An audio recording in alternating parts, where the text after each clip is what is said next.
Hello, I'm Rika Biancacay from BS Ed English 1. So I chose this painting. This called Starry Night from Vincent van Gogh. So this painting displayed in the Museum of Modern Art in New York. It is one of the Western world most famous painting, and this painting was made in 1889 and depict the city of Saint Remy under the swirling sun. It has been at the MoMA, or what we call MoMA, in New York since 1941. This painting was completed after Van Gogh's famous 1888 mental breakdown, in which the artist had famously removed his own ear.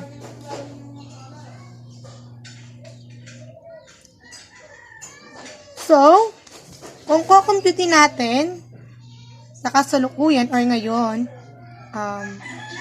mas matanda pa siya sa mga lolo at lola natin kasi 133 years na pala tong katagal na tong painting na to.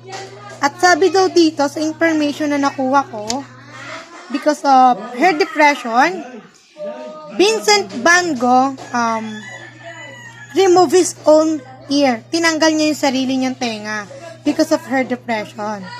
And we had so much question why Vincent van Gogh paint this painting.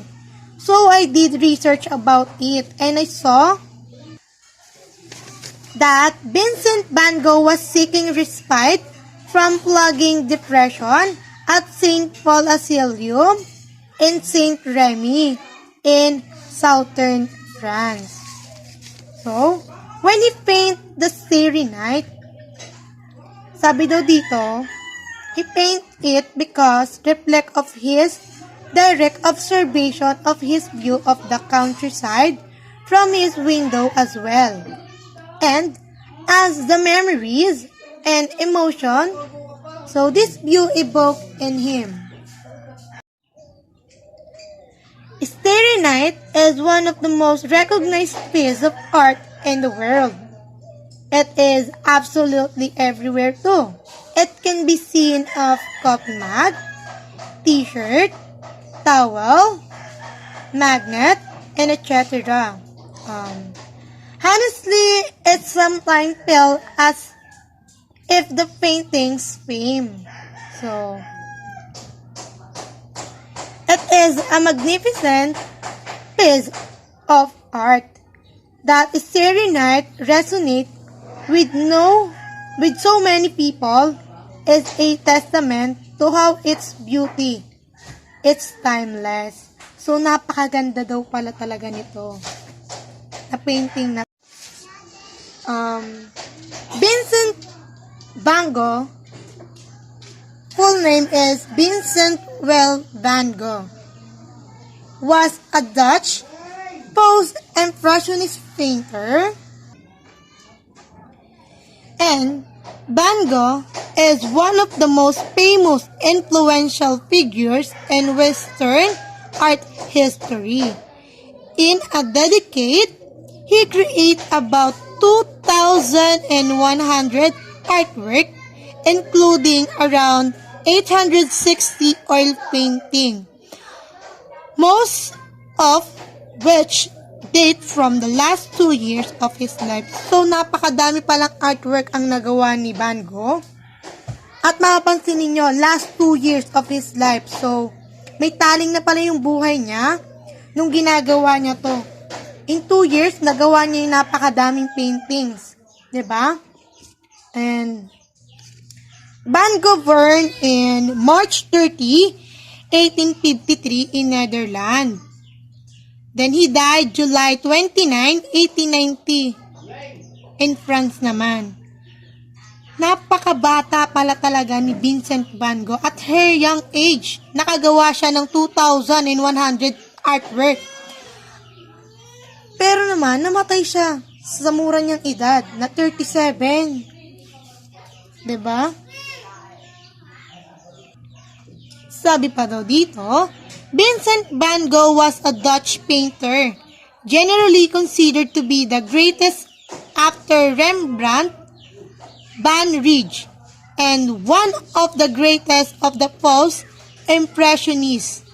He sold only one artwork during his life, but in the century after his death, he became perhaps the most recognized painter of all time. Nung nabubuhay siya, hindi siya masyadong kilala. Pero nung siya'y nawala, pumanaw, doon siya nakilala o na-recognize ng mga tao. Nakita yung mga painting niya, sumikat yung mga painting niya, at kabilang na doon, yung The Starry Night. I did some research about The Starry Night.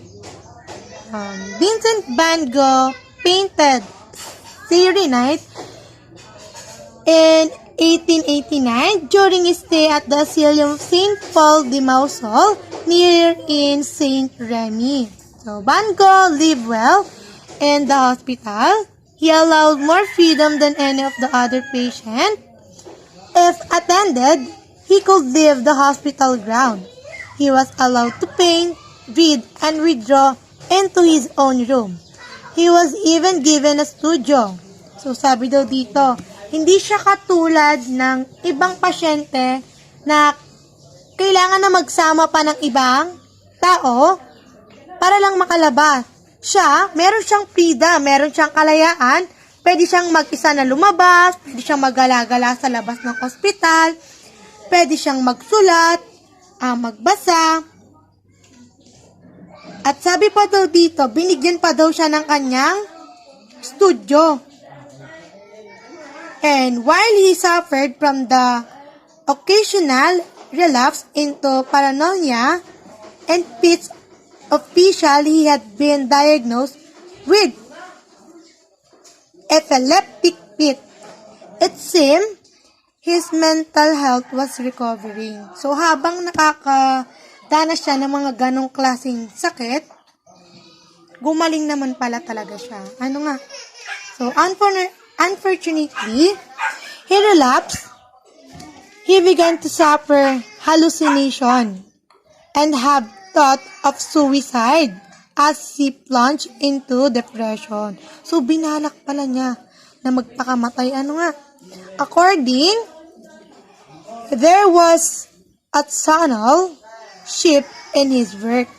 He returned to incorporating the darkness color from the beginning of his career, and Starry Night is wonderful example of that shift. Katulad ng nasa videos. Nakikita niyo naman, di ba? And blue dominates the painting, blending hills into the sky.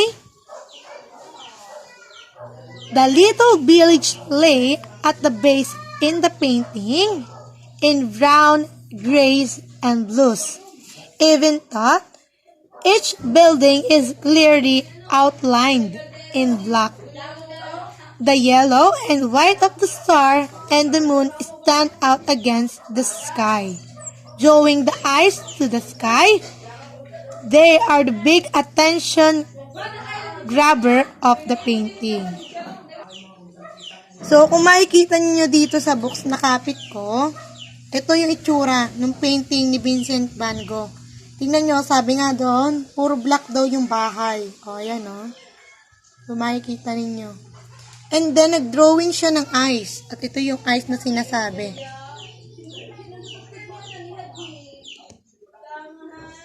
Ito o.